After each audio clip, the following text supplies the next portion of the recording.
This week on Vaticano, the Holy See brings key international figures together to work towards nuclear disarmament. 11 Nobel Peace Prize laureates are there. Meet Mrs. Rani Hong and hear the incredible story of how she managed to escape from slavery. Learn with us about the Catholic influence in the origins of Thanksgiving Day. For this and all the Pope's recent activities, Vaticano starts now.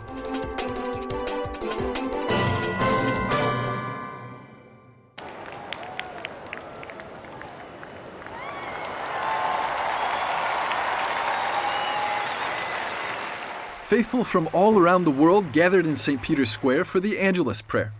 From the window of the Apostolic Palace, Pope Francis explained the parable of the 10 virgins from the Gospel of St. Matthew. It is not to wait for the last moment of our life to cooperate with the grace of God, but to do it already, from the now. It would be nice to think a little bit. One day will be the last. If it was today, am I prepared? The Holy Father said that the lamp is the symbol of faith and the oil is the symbol of charity. The condition for being ready to meet with Jesus is not only faith, but also having a Christian life full of charity for one's neighbor. After the Angelus prayer, Pope Francis announced that in Madrid, Spain, Vicente Queralt Loret, along with 20 fellow martyrs, and José María Fernández Sánchez, with 38 fellow martyrs, were made blesseds. All of them were killed from religious persecution during the Spanish Civil War.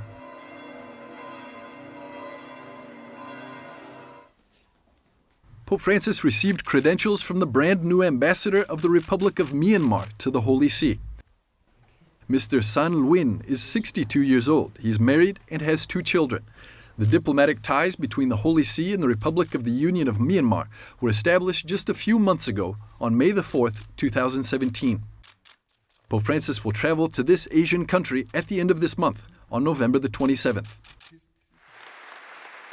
St. Josaphat's Pontifical Ukrainian College in Rome is celebrating 85 years since its foundation. For this occasion, Pope Francis welcomed Ukrainian seminarians to the Vatican. The Holy Father wished that their studies in Rome would help them to become good shepherds, especially during this hard time for Ukraine. In your beloved Ukrainian nation, from which you come and to where you will return, after having completed your studies in Rome, is experiencing the drama of war. Pope Francis urged seminarians to promote love, respect, and peace. At the end of their meeting, the seminarians offered the Pope the icon of St. Josaphat, the patron of their college. Pope John Paul II is now officially a venerable servant of God. The Holy Father, Pope Francis, has recognized Pope John Paul I's heroic virtues and authorized the Congregation for the Causes of Saints to proceed with the next steps towards canonization. Before becoming Pope John Paul I, Albino Luciani was Patriarch of Venice. He became the Bishop of Rome in August of 1978, but his pontificate lasted only 33 days. During his short papacy, the people named him the Smiling Pope. Pope Francis welcomed the President of the Republic of Paraguay, Horacio Manuel Cartes Jara, to the Vatican. It was already the 4th meeting between the Pope and this president. On behalf of all Paraguayans, the president brought to the Pope an image of the patroness of the country, Our Lady of Calcupé. He also showed a video of people sharing their emotions during the papal visit to their country 2 years ago. A few days before, the Pope also met with 27 Paraguayan bishops during an ad limina visit. The bishops, together with the Paraguayan president, installed a mosaic of Our Lady in the Vatican gardens. They then planted the Paraguayan national tree, the lapacho.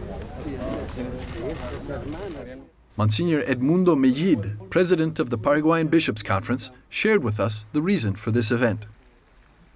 Bueno, en primer lugar, es un agradecimiento. Well, I want to share my gratitude with the Holy Father and with Cardinal Bertello, who allowed us to place between other Latin American images of Mary the image of Our Lady of Calcupé, because for our people it is a very significant image. porque, como decía, para nuestro pueblo esta es una imagen muy significativa.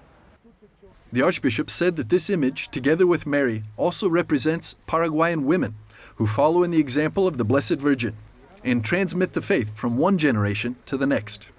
Y creemos que estando en el Vaticano, And we believe that being placed at the Vatican for our people will be always a point of meditation and convergence, to maintain the faith looking to Mary, through her, to Jesus Christ, her Son, especially for young people. El Salvador, el amigo especialmente de los jóvenes.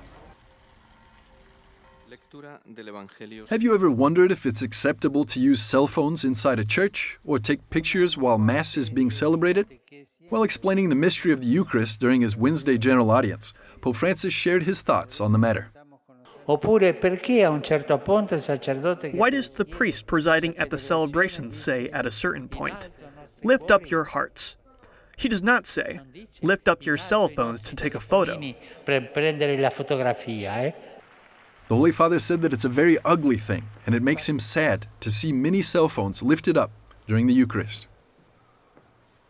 Not only by the faithful, but also by some priests and even some bishops. Ma per favore. But please, La messa Mass is not a non è uno spectacle. spettacolo.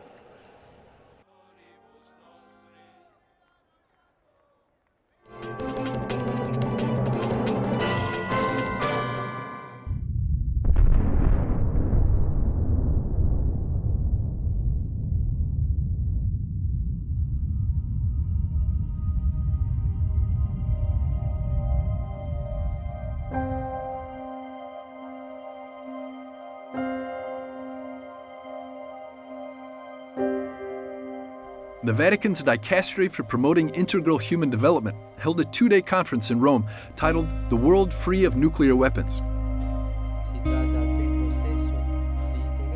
On the last day of the symposium, Pope Francis welcomed world leaders into the Clementine Hall in the Vatican to promote disarmament. La maggior parte dei membri della comunità internazionale. The majority of the members of the international community determined that nuclear weapons are not only immoral, but must also be considered an illegal means of warfare. Uno strumento di guerra. With this treaty on July the 7th, 2017, the international community explicitly prohibited many other weapons of mass destruction, such as chemical and biological weapons, landmines, and cluster bombs. Former permanent observer to the Holy See at the UN in Geneva, Archbishop Silvano Maria Tomasi, said that this meeting was a first effort after the signing of the treaty. 122 countries signed the treaty, and the Holy See not only has signed but has already ratified this important treaty.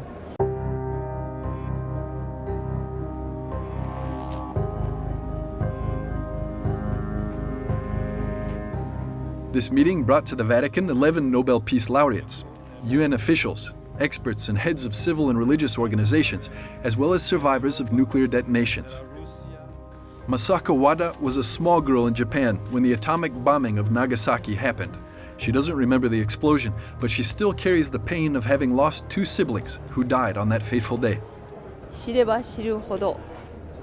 I hope people will listen to the testimonies of the victims of nuclear tragedies. I myself feel the responsibility to share my story with others, and I hope more and more people will do the same, so we can fight atomic weapons together.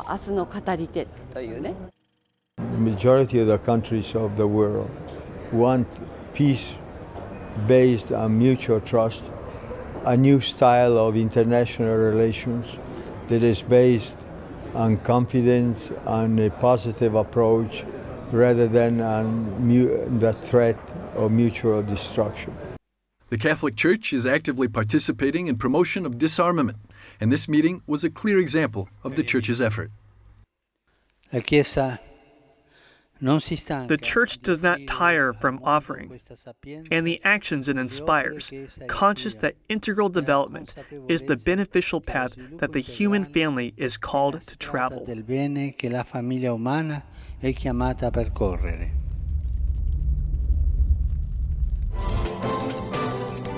Thanks for watching. Get ready to take a look at Holy See diplomacy in action.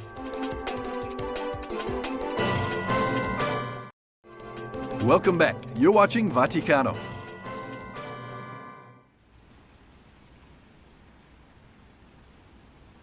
Early November, the UN here in Geneva provided a platform for a prominent guest from the world's sixth largest information technology company to speak about internet governance and cybersecurity.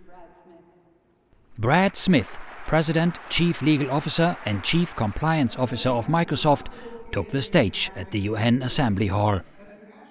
And so as we think about the advances of technology, we can't help but think about what technology innovation has meant for weapons, that it has led to the horrors of war, and it has led to even more powerful military might on land, in the water, in the air, and now in our generation, in our time, in a new place as well, in cyberspace. We invited Reverend Monsignor Obiora Ike, Executive Director of a worldwide digital ethics network, to review through a Catholic lens statements we selected made by the Microsoft chief during the event. Oh, it is a responsibility that starts with technology companies, but it is a responsibility that then connects to every customer on the planet, every business, every government, every individual. What does this mean to us Catholics in particular, how to use this new technology and all these features that come our way? Well, we have already learned that technology is a tool to serve the human person. The critical problems generally worldwide now is that human beings are now tools and servants of technology. That is wrong. It is a challenge for technological companies to want to make profit and to want to maximize their profit. But technological companies must also know that they are limited in their search and pursuit, not only for research and science, but also for making profit. It is for the betterment of science, of technology, of communication, and of service to the larger human family. In fact, what we really need is not only to recognize the need for rules, but frankly to know when others are violating them. Knowing when violations take place, are we talking here about internet police? Well, we may not use the word police, but we may use the word international instruments that govern the usage of modern technologies. Those rules also which lead to compliance may also have sanctions. For example, if people violate them. It is not just about police, it's about a common will for the good of entire humanity. Right now, humanity faces a digital revolution, something we've never seen before. And humanity that produces it cannot become the victim. We must be on top. And here the Catholic Church must have a voice as the teacher and mother of nations to guide the right perspectives and protect the human being, the human person, who is the producer of these tools. The big concern, ethics of the internet. What are ethics on the internet, for example? Well, ethics is the rational foundation for doing the ought, for doing that which must be done correctly and rightly. Ethics is that level where, by virtue of sound reason and common sense, humanity reaches a stage to discover that all of us are bound by this. And if we do not play those rules, by those games, by those rules that protect each and everyone, kuikwe, to each one's due, but in such a way that the laws and the rules are filled with values that are ethical, ethics that is rational, rationality that is founded on respect for the divine and respect for the natural. Well, we believe the world needs to adopt a digital Geneva Convention, in effect to create the rules, the law for the 21st century that will ensure that countries, nations, governments don't use cyber weapons to attack people. Digital Geneva Convention. You know, there is already a Geneva Convention, and we see what's going on in the world. There are still wars, there are still violations. Now a digital Geneva Convention, will that do the trick? Will that eliminate all the bad things that happen on the internet? What do you think? A Geneva Digital Convention is useful, but it is stakeholder-oriented. What does it achieve? It achieves that we have a level playing ground where there is no autocracy, where freedom of speech is guaranteed, where the freedom of the individual is guaranteed and protected, and above all, and I think that's the most essential thing, a type of convention, a digital convention in Geneva that guarantees the universal human good. And this is the common good of all human beings without neglect, without discrimination, without lack of access, an inclusive society. Pope Francis has embraced digital technology and has previously called text messaging and social media a gift from God. He has been praised for his cybersecurity awareness after covering his iPad's camera device with a sticker to protect his online presence. About the internet, he said that it is the human heart and our capacity to use wisely the means at our disposal.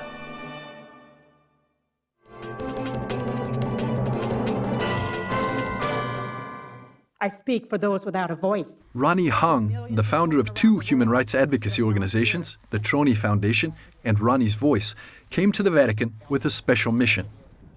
So today, I speak for millions of children around the world who is at this moment going through what we call it modern-day forms of slavery. This week, Rani participated in a workshop organized by the Pontifical Academy of Social Sciences on fighting against human trafficking. Today we know it's a $150 billion industry worldwide. Statistics also say that around the world there are approximately 40.3 million people being enslaved this very moment all over the world. No country is exempt from this business. For Rani, those are not merely numbers, but they're in fact people who are experiencing the horrors of slavery, which she went through herself. I was a 7-year-old child living in southern part of India. Women from the village once approached Rani's mother and offered her help in raising and educating little Rani. Mother and child frequently saw each other, and there appeared to be no danger. But one day, I was gone.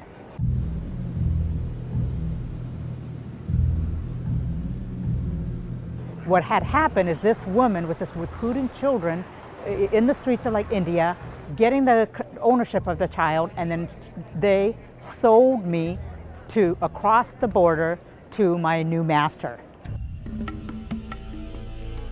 Little Rani was forced to work for a new master. Cold, starving, and isolated, she soon became sick. Her master saw that Rani couldn't work anymore, and so sold her into illegal international adoption services for Canada and the USA. I don't want another mother and child separated because of the issue of selling and buying people. So this is why together we are now wanting to change the system and really equip people on what they can do to change the system to prevent forced labor within the supply chains and to prevent child trafficking. In the United States, Rani experienced love and healing from her new mother. In 1999, another miracle happened. Rani found her birth mother and family in India. And from that moment, I made the decision. It wasn't an easy one. I mean, I had to go through my entire healing process, and my faith absolutely came in saying, okay, God, we can really help together. We can do something about it. Soon thereafter, Rani, with her husband, also a survivor of child slavery, created a non-profit organization called Rani's Voice.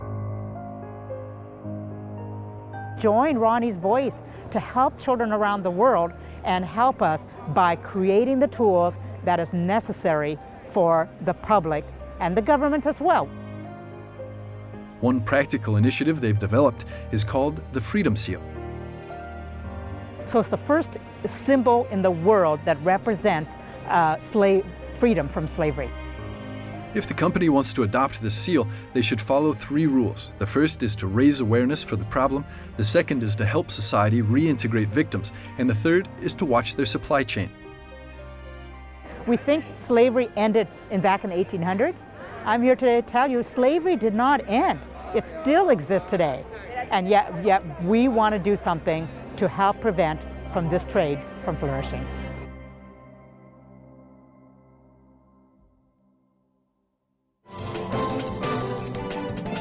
Thanks for watching. Stick around for more on Vaticano. Welcome back. You're watching Vaticano.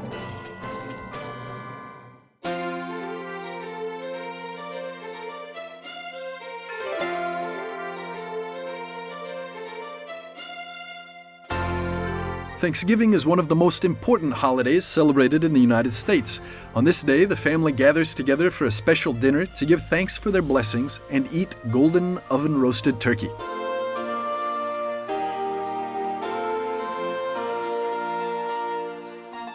This feast is directly linked to early American history.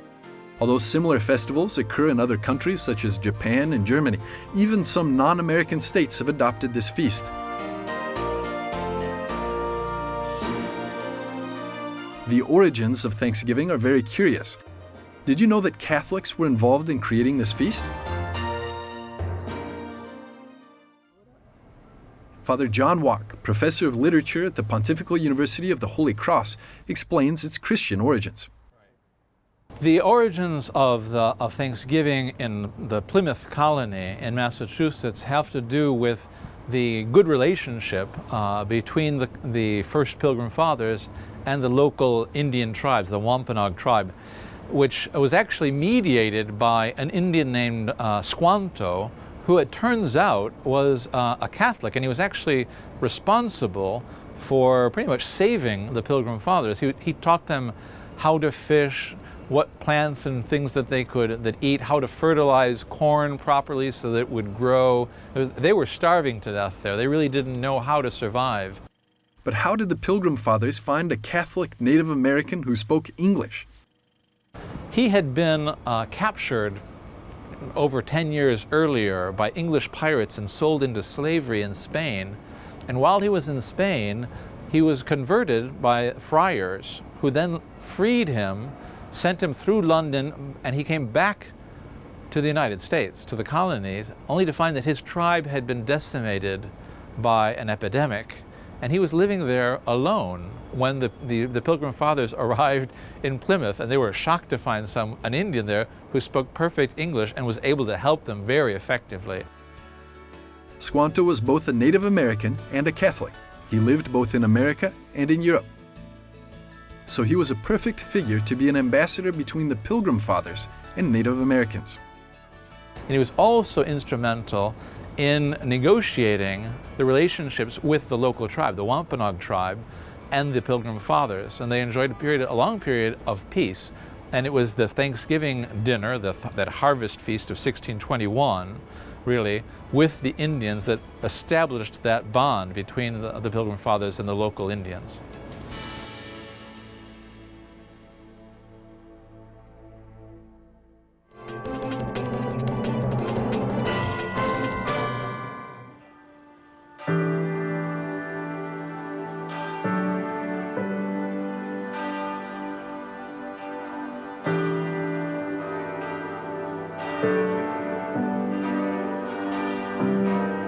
One of the most important elements the Catholic Church has brought to modern society is the system of education.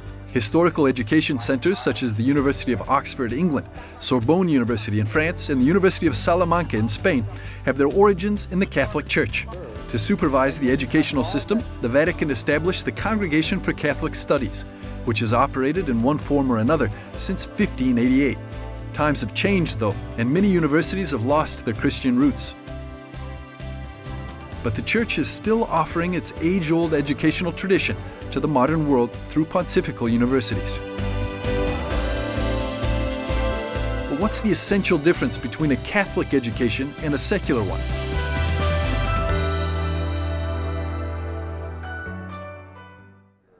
We met in Rome with the president of the Catholic University of America, John Garvey, to find the answer. Catholic universities offer a different way of looking at the world. If you understand that, if you believe that God created the universe, then the way we take care of it is going to be different. If you believe that we're all children of the same God, then the way we relate to one another is going to be different. If you believe that God Himself is beauty, then what counts as beautiful is different. Mr. Garvey says that the differences are not only in perspective, but also in the mission of the university itself. Big change that's happened since the 19th century at universities in America is that they no longer see it as part of their business to form their students into good citizens or to adults that would contribute to society. But at Catholic universities, we think that part of our responsibility is to educate our students to become virtuous adults. With this goal, Pope Leo XIII, together with the U.S. Conference of Catholic Bishops, established Catholic University of America in 1887. So we have a particular link to Rome that no other university another Catholic university in America does. We're governed by the Congregation for Catholic Education in this building right here, as well as by our Board of Trustees. So I will regularly come and meet with the congregation. Last fall, I brought our Board of Trustees to meet with the congregation and discuss the business of the university. But Rome is involved in our affairs in a way that no other country is, because we're the national university of the Catholic Church. Pontifical universities operate in 30 different countries throughout the world, educating students with a strong emphasis on virtues and integral human formation.